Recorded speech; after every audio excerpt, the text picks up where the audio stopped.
332. Freedom or Slavery. Chalcedon Report number 203, July 1982. One of the interesting facts about the United States is the amount of land owned by the federal government. In Alaska, 90% of the state is federally owned.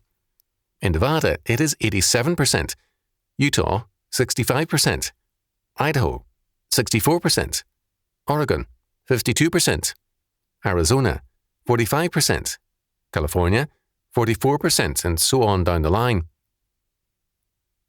Supposedly, these lands are kept in trust for the people, but in reality, private conservation groups and corporations have done and can do a better job of it.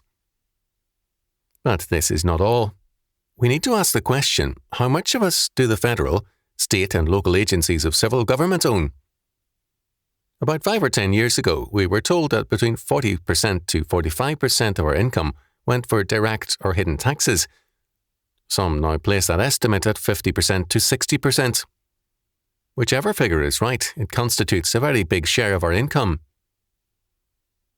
Slavery is defined as a property right in the labour of other men. If you own a slave, it means that he must work for you. Very obviously, through taxation, civil government now owns about half of us, and this means that we are half slaves, whatever else we may call ourselves.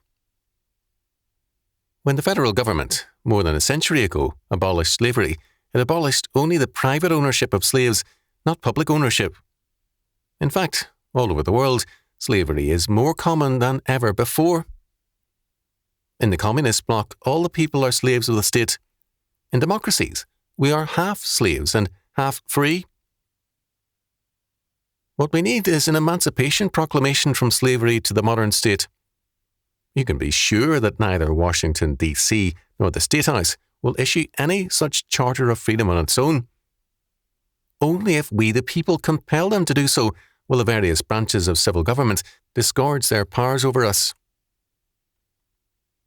We may think we belong to ourselves, our family, our church, or our community, but with every paycheck we are reminded that we belong to Washington, D.C., and before we see our paycheck, Big Brother has put the bite on us. The plain fact is that the modern state owns too much of us.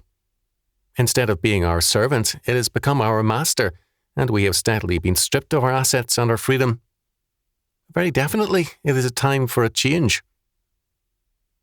To gain that change, we must be changed.